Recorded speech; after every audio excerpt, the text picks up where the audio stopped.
payudaranya sendiri sudah selesai. Tapi kalau pada pemeriksaan fisik postpartum itu wajib diperiksa, inspeksi palpasi itu wajib untuk di payudaranya sampai kalian harus mengecek apakah asinya sudah keluar atau belum. Kemudian yang kedua adalah uterus. Uterus itu yang diperiksa ada dua hal. Yang pertama itu adalah kontraksi uterus. Yang kedua adalah involusio uterus. Untuk kontraksi uterus kalian nanti harus mencari mana bagian keras atau uterus itu sudah mengeras atau tidak. Jadi kalian harus mencari nanti yang bagian kerasnya. Kalau untuk involusio uterus, yang bagian keras itu dia posisinya sudah sejauh mana turunnya.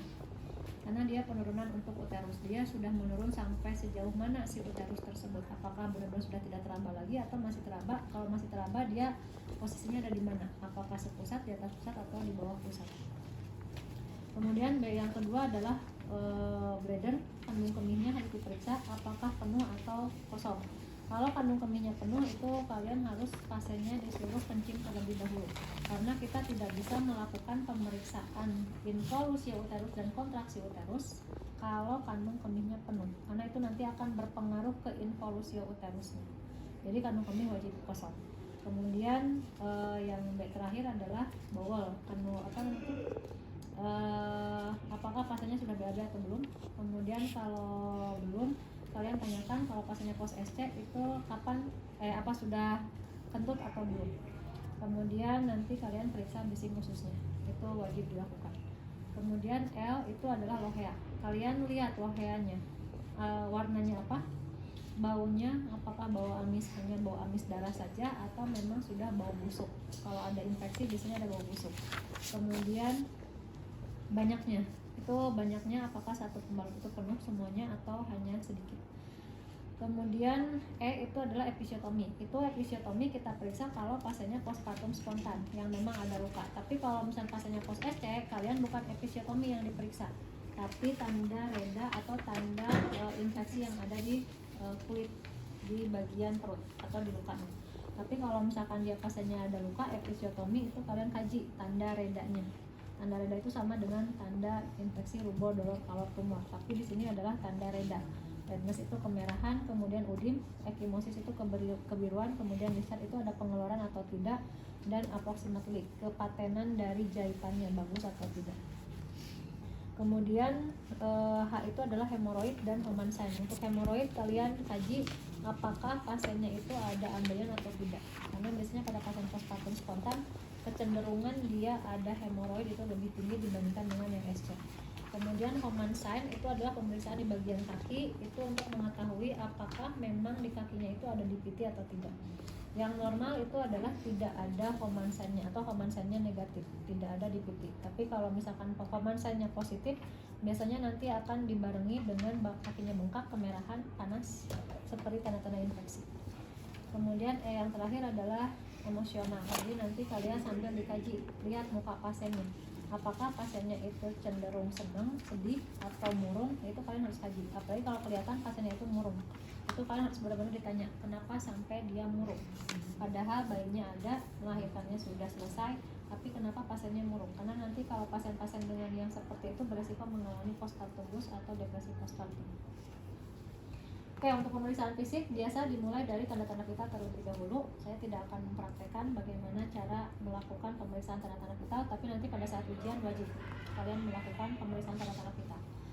Untuk pemeriksaan tanda-tanda vital nanti tensi, nadi, respirasi, suhu. Untuk tensi dan nadi, nanti kalau kalian praktek di rumah sakit, jangan sekali-kali menggunakan tensian yang elektrik. Pakai yang manual yang kalian punya, jangan menggunakan elektrik. Karena kalau menggunakan elektrik itu membuat kalian lebih bodoh. Kenapa saya bilang bodoh? Karena sampai kapanpun kalian tidak akan bisa Nancy. Karena Nancy itu harus bisa mendengarkan. Kalau misalnya pakai elektrik tanpa harus mendengarkan pun udah ketahuan nilainya berapa. Kemudian nadi pun sama. Pemeriksaan nadi kalian harus periksa secara manual, diperiksa nadinya, frekuensinya reguler atau tidak, kemudian amplitudonya, kekuatannya. Kalau jangan menggunakan alat oximeter. Alat oximeter hanya digunakan untuk mengetahui saturasinya saja. Nadinya kalian hitung sendiri. Jadi nanti kalau ketemu dengan saya di rumah sakit, jangan sekali-kali menggunakan yang elektrik ataupun yang oximeter untuk nadi. kalau di rumah sakit biar cepat, kalian lindas nggak cuma sendiri, banyakan, bagi-bagi pasien aja, pakai punya masing-masing. Bilang ke perawatnya kalau saya lagi belajar, saya pengen bisa yang situ seperti apa. Karena kalian belum tentu kerjanya di kota semua, di desa atau di kampung belum tentu di puskesmas atau di klinik itu ada tensi yang elektrik yang digital. Oke, kita lanjut untuk pemeriksaan fisik, dimulai dari ujung kepala sampai dengan ujung kaki. Untuk di kepala nanti kalian biasa kita periksa apakah ada nyeri tekan atau tidak, kemudian rambutnya lepek atau tidak, terus ada apa namanya tuh, keringat atau tidak, bau atau tidak. Kemudian setelah dari kepala kita ke bagian muka. Di bagian muka yang kita kaji adalah kebersihan mukanya, kemudian ada plasmagrafi darum atau tidak, mukanya berminyak atau tidak. Setelah itu lanjut ke bagian mata. Ini kita cek konjungtivanya seperti apa, anamis atau tidak, kemudian skleranya dilihat antikterik atau iterik. Setelah itu baru kita ke bagian mulut. Di bagian mulut kalian lihat dulu bibirnya, ada sianosis atau tidak, kemudian bibirnya kering atau tidak. Setelah itu baru kita minta pasien untuk membuka mulutnya.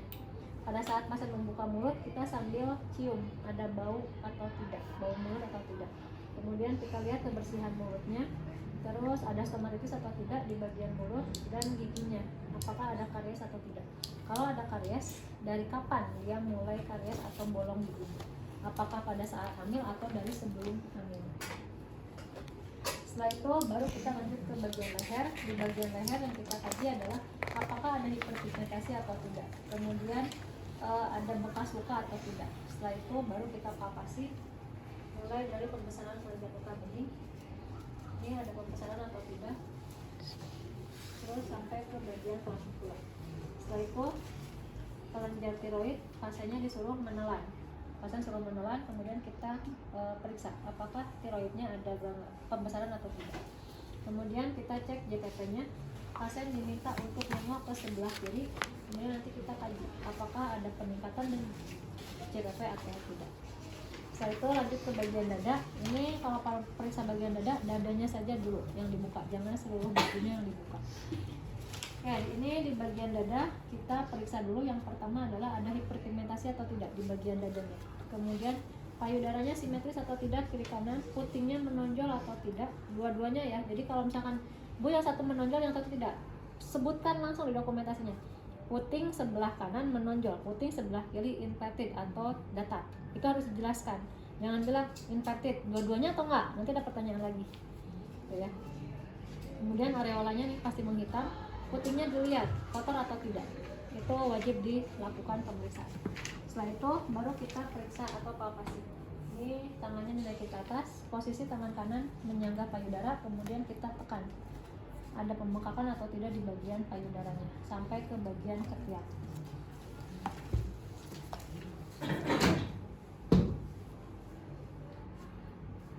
Ini juga sama, sampai ke bagian ketiak.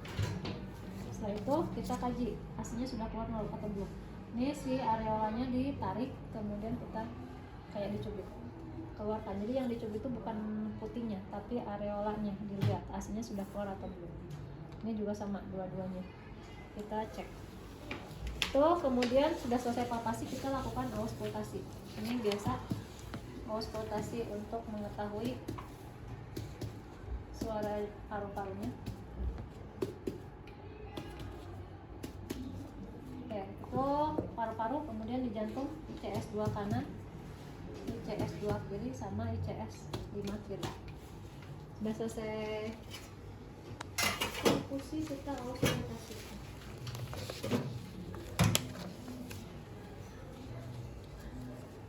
Ini kita auskultasi untuk seluruh lapang paru dulu. Jadi paru-parunya pasien disuruh tarik nafas, sama dengan tadi, seperti kita melakukan perkusi. Terus habis itu langsung dengarkan denyut jantung di ICS 2 kanan, ICS 2 kiri, sama ICS 5. Itu untuk di bagian dada. Kalau sudah selesai, kita langsung tutup kembali. Baru nanti kita ke bagian perut. Di bagian perut yang pertama kita lihat dulu, inspeksi dulu. Linea nigra pasti ada pada ibu postpartum atau ibu hamil. Striae gravidarum ada yang muncul, ada yang tidak muncul.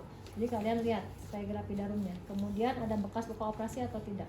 Kalau pasiennya posesif biasanya ada di sini. Ya, ada apa namanya tuh? Ada perban biasanya. Setelah itu kita periksa bising ususnya. Ini untuk pemeriksaan bising usus, kalian periksa dulu di semua kuadran sambil mencari mana yang terdengar lebih keras. Kalau sudah ketemu yang terdengar lebih keras, baru kalian hitung selama 1 menit full berapa bising ususnya. Oke, setelah itu kita periksa kandung kemihnya di bagian simfisis pubis. Periksa penuh atau tidak. Kalau penuh biasanya di sini keras. Oke, setelah itu kita periksa TFU dan involusi uterus dan kontraksi uterus. Ini caranya, tangan kanan kalian standby di simfisis pubis. Tangan kiri kalian jalan mencari di mana yang keras. Sini kalau misalnya sudah menemukan yang keras, kalian tandain di mana yang keras tersebut. Kemudian kalian ukur dari pusat. Ini berapa jari ke yang keras. Kalau misalnya belum bisa pakai 1 tangan, berarti kalian menggunakan 2 tangan. Ini kalian tandain dulu yang keras itu di mana. Kemudian kalian masukkan 1 jari. Kalau misalnya masih ada kosong, berarti masukkan 2 jari. Itu artinya involusi uterusnya 2 jari di bawah pusat. Itu nanti tergantung dari hari keberapa postpartumnya. Nanti pas ujian saya akan kasih soal dia postpartum berapa hari. Jadi harus sesuai. Kalian baca konsepnya. Kalau 1 hari itu harus di mana posisi uterusnya. Kalau 2 hari harus di mana. Oke, itu untuk pemeriksaan involusi uterus dan kontraksi uterus. Kemudian kita periksa satu lagi adalah DRA, diastasis rectus abdominalis, untuk memeriksa otot perut pasien. Ini caranya, si ibu tidurnya terlentang tanpa menggunakan bantal. Kemudian posisi tangan kita yang kanan ini ada di posisi PX atau processus sigmoides. Kemudian kita nanti menghitung 1 sampai 3. Nanti pada saat hitungan ketiga, ibu angkat kepalanya, tapi hanya kepalanya saja yang diangkat, kemudian lihat ke perut. Jadi ini kita periksa contohnya. Bu, ini saya akan memeriksa otot perut ibu. Sekarang saya akan menghitung 1 sampai 3. Pada hitungan ketiga ibu angkat kepala, lihat ke perut. Ini pasiennya sambil angkat kepala. Ini tangan kita. Nanti di sini akan ada kayak sungai masuk ke dalam atau kayak lembah. Itu yang memisahkan antara otot perut kiri dan otot perut kanan. Kalian kaji berapa jari yang masuk ke lembah tersebut. Ini biasanya semakin dia banyak anak semakin lebar. Ya, jadi nanti kalian masukin aja 1 jari sampai ke bawah. Biasanya semakin ke bawah itu semakin lebar. Terutama pas di bagian pusat itu jadi kayak cekungan masuk ke dalam. Oke, ini sudah selesai di bagian perut. Kemudian kita lanjut ke bagian kaki terlebih dahulu. Karena di bagian perineum itu bagian kotor, jadi kita ke kaki. Ini di kaki yang kita pertama lihat adalah ada udim atau tidak. Caranya kalian cukup ditekan saja, nggak usah ditekan ke atas-atas, cukup di bawah saja, karena kalau yang udim ini akan kelihatan piping udimnya ada atau tidak. Setelah itu kalian cek varisesnya di bawah lutut, apakah kelihatan urat-uratnya keluar atau tidak. Kiri kanan ini sama. Setelah itu baru kalian cek komansanya. Ini diangkat, ditekuk, kemudian si telapak kakinya kalian dorong. Ada nyeri nggak Bu di bagian paha atas? Ini juga sama, kalian dorong. Setelah itu kalian periksa refleks patelum.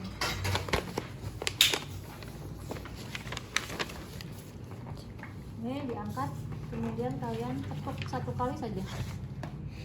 Ya, refleksnya bagus atau tidak.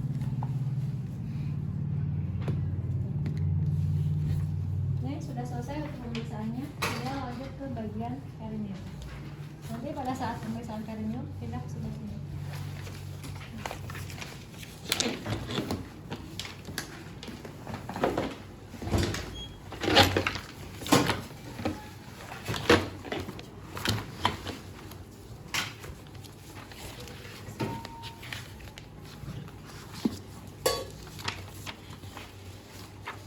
Nanti di rumah sakit boleh menggunakan perlak, kalau tidak ada pakai undertag, tergantung kesediaan di rumah sakit.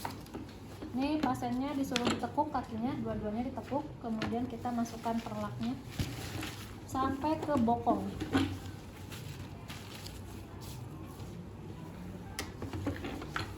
Ini kemudian kalau sudah kita buka. Ini kan harusnya ada yang nempel di sini ya, kita buka. Karena saya nggak ada. Ini kalian buka, kalau pas dibuka kalian lihat jumlahnya penuh atau tidak. Kemudian warnanya, ini warnanya seperti apa, apakah merah banget, coklat, atau kehitaman, atau bagaimana. Kemudian baunya, kan pas waktu dibuka itu pasti kecium baunya, kalau bau darah. Setelah itu kalian nanti harus membersihkan dulu area perineumnya.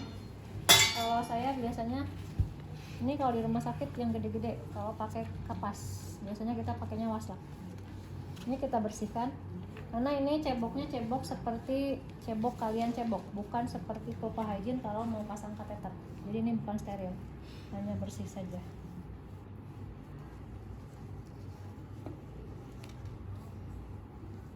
Kalau pakai waslak nanti bisa lebih bersih lagi, karena mungkin ke paha-paha pun dia ada.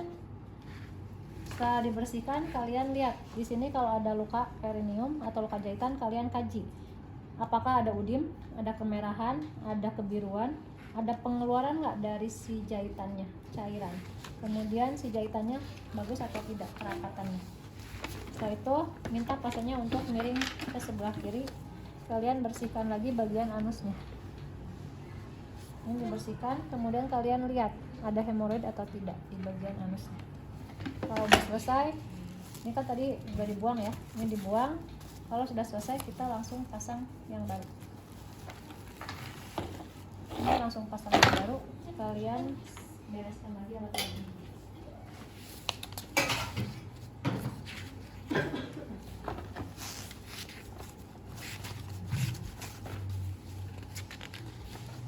Ini pakaikan lagi celana dan segala macam, kemudian kita jelaskan ke pasien hasil dari pemeriksaan fisiknya tadi.